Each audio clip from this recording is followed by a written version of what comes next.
مولاي صل وسلم دائما أبدا على حبيبك خير الخلق كلهم. مولاي صل وسلم دائما أبدا على حبيبك. میں نماز ہے، نماز روزہ آگے پیچھے ہو سکتا ہے، یعنی مسافر ہو چھوڑ دو، بیمار ہو چھوڑ دو، ٹھیک. حج بعد میں ہو سکتا ہے، پہلے ہو سکتا ہے، آخری عمر میں ہی ہو سکتا ہے. زکوٰۃ پورے سال میں کسی وقت بھی دی جا سکتی. زکوٰۃ اور حج سب کے لیے نہیں ہے، مالدار کے لیے ہے. لیکن روزہ مسافر کو رخصت ہے، بیمار کو رخصت ہے. نماز ایک ایسی چیز ہے جس میں کوئی رخصت نہیں. یہ ایک ایسا فریضہ ہے جس میں کوئی چھٹی نہیں ہے. ان 1438 سال میں اگر چھٹی ہوتی تو صرف ایک واقعہ مجھے نظر آتا ہے، میدان کربلا میں میرے نبی کا نواسا، میرے نبی کی آنکھوں کی ٹھنڈک، میرے نبی کے جگر کے ٹکڑے، میرے نبی کے پھول، جنت کے نوجوانوں کے سردار حسن اور حسین. نماز کا وقت داخل ہوا، سورج ڈھلا، آپ کی نظر پڑی تو آپ نے زہیر، آپ کے ایک شاہ سوار ان کو اشارہ کیا، زہیر بن قیم کا شمر سے کہو نماز پڑھنے دو، نماز پڑھنے دو. ان کو اب نماز کی کیا ضرورت ہے؟ موت سر پہ کھڑی ہے. اس وقت میں تو جنت کے دروازے کھل چکے، بلکہ جنگ سے پہلے آنکھ لگ گئی. آنکھ کھلی تو مسکرائے. بہن زینب نے پوچھا یہ ہنسنے کا موقع کون سا ہے؟ کہنے کہ اللہ کے نبی نظر آئے ہیں. کہنے کہ بیٹا میں لینے کے لیے آ چکا ہوں. ٹھیک ہے. اگر یہ لوگ نماز نہ پڑھتے تو بھی ان کے لیے جنت کا فیصلہ تھا. لیکن امت کو ایک پیغام دینا تھا کہ اس حال میں بھی یہ فرض معاف نہیں ہے. تو مونٹریال میں رہ کے کیسے معاف ہو جائے گا؟ انہوں نے شمر سے کہا کہ نماز پڑھنی ہے، تھوڑی دیر کے لیے رکو. انہوں نے کہا ہماری تلوار چلے گی، نماز پڑھو یا نہ پڑھو.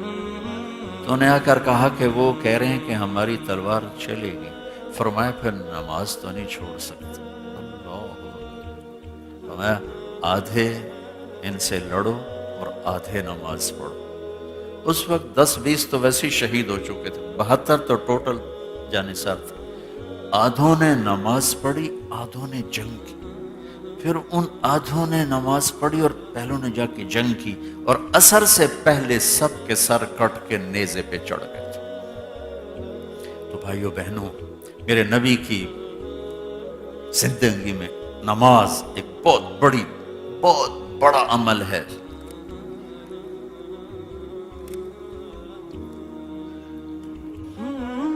نماز کے لیے اللہ نے 2 باتیں مانگی. فَإِذَا فَرَغْتَ فَانْصَبْ وَإِلَىٰ رَبِّكَ فَارْغَب. میرے نبی جب آپ فارغ ہونا، فارغ پھر میرے پاس آیا کریں اور شوق سے آیا کریں. ایک فارغ ہو کر ایک شوق کے ساتھ. فراغ کسے کہتے ہیں؟ فراغ. یہ دیکھو گلاس نظر آ رہا ہے؟ نظر آ رہا؟ اور سے دیکھنا، یہ پانی کے قطرے ہیں اس میں. خالی ہو گیا؟ اب کچھ ہے؟ کسی چیز کو بالکل خالی کر دینا اس کو عربی میں فراغ کہتے ہیں. فراغ، خالی کر دینا. جب طالوت جالوت کے مقابلے میں گئے تو دعا مانگی ربنا افرغ علینا صبرا. یہ دعا نہیں مانگی اللہم صبرنا، یا اللہ ربنا صبرنا، یا اللہ میں صبر دے. دعا مانگی یا اللہ تیرے پاس جتنا صبر کا خزانہ سارا ہمارے اوپر ڈال دے کہ کام بڑا اکھا آ گیا، بندے بڑے ڈاڈے آ گئے. تو میرا اللہ کہہ رہا ہے اے یوں دل فارغ کر کے آیا کرو جب نماز میں آؤ تو اور میں ہوں اور تیسرا کوئی نہ ہو. چلو ہم شاید زندگی بھر یہ نماز نہ پڑھ سکیں، لیکن نماز تو ہو، نماز تو ہو، جیسی کیسی ہے نماز تو ہو. وَإِلَىٰ رَبِّكَ فَارْغَب، ایک رغبت ہو، ایک دل فارغ ہو. اچھا ایک بڑی عجیب بات اس پر علماء نے لکھی کہ اللہ کے نبی کے دل میں کیا تھا جو اللہ کہہ رہا ہے فارغ ہو. ان میں تو تھا ہی اللہ کے سوا کچھ تھا ہی نہیں. تو اللہ کہہ رہے ہیں کہ فارغ دل کو فارغ کر کے آؤ. تو اس کا جواب ایک بڑے آدمی ابن القیم نے دیا ہے، اور کسی کا نہیں جواب گزرا. انہوں نے اس کا جواب یہ دیا کہ نبی کے دل میں انسانیت کا غم تھا اور درد تھا، کڑن، بے قراری. تو اللہ نے کہا میرے حبیب آپ سارا دن اپنی امت کے لیے بے قرار ہو، پریشان ہو، جو کچھ ہو، لیکن جب میرے پاس آپ آئیں تو امت کا خیال بھی دل سے نکال کر آئیں. بس تو اور میں ہوں، تو اور میں ہوں. یہ نماز ہے. تو شاید ہم ایسی نماز نہ پڑھ سکیں، لیکن نماز چھوٹنے نہ پائے. یہ میرے نبی کی آخری نصیحت تھی، الصلاۃ الصلاۃ الصلاۃ. نماز نہ چھوڑ، نماز نہ چھوڑ، نماز نہ چھوڑ. دوسری بات جس سے امت بنے گی، جس سے ہم فرقوں سے نکلیں گے، قوم سے نکلیں گے، صوبائی نفرتوں سے نکلیں گے، قومی نفرتوں سے نکلیں گے، زبان کی نفرتوں سے نکلیں گے، آپس کی نفرتوں سے نکلیں گے، وہ ہے میرے نبی والے اخلاق، میرے نبی والے اخلاق، میرے نبی والے اخلاق.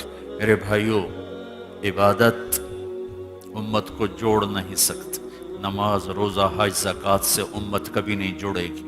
امت کو جوڑنے والی ایک ہی چیز ہے، امت کو جوڑنے والی ایک ہی چیز ہے، گھر کو جوڑنے والی ایک ہی چیز ہے، خاوند اور بیوی کو جوڑنے والی ایک چیز ہے، اولاد ماں باپ کو جوڑنے والی ایک چیز ہے، بھائی بہنوں رشتوں کو جوڑنے والی ایک چیز ہے، عرب عجم کالے گورے کو جوڑنے والی ایک چیز ہے، مختلف زبانوں والوں کو جوڑنے والی ایک چیز ہے، مختلف رنگ و نسل کو جوڑنے والی ایک چیز ہے.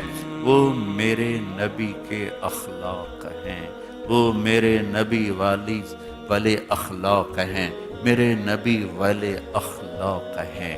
اس وقت ہاتھ جوڑ کر کہتا ہوں، نمازی 100 میں 10-15 مل جاتے ہیں، روزہ رکھنے والے 100 میں 30-40-50 تک مل جاتے ہیں، اور عرب تو ماشاءاللہ روزہ چھوڑتے ہی نہیں، بہت روزہ رکھتے ہیں عرب. حج کرنے والے بھی لاکھوں کروڑوں موجود ہیں، عمرہ کرنے والے بھی لاکھوں کروڑوں موجود ہیں، زکوٰۃ دینے والے بھی لاکھوں کروڑوں موجود ہیں. نبی والے اخلاق کو ڈھونڈنے نکلوں. عمر گزر گئی دنیا میں پھرتے، 6 بر اعظم گھوم گھوم گھوم گھوم قبر کنارے پہنچنے کا وقت آ گیا. اخلاق والے دیکھنا چاہے تو لاکھوں میں ایک بھی نہیں نظر آیا، لاکھوں میں ایک بھی نہیں نظر آیا. عربوں میں دیکھوں، عجم میں دیکھوں، اپنوں میں دیکھوں، غیروں میں. یہ جو بلڈنگ ہے نا، اس کو سیمنٹ نے جوڑا ہوا، سیمنٹ نکل جائے تو یہ ملبے کا ڈھیر بن کے گر جائے گی. ایسے ہی امت کو، انسانیت کو جو چیز جوڑنے والی ہے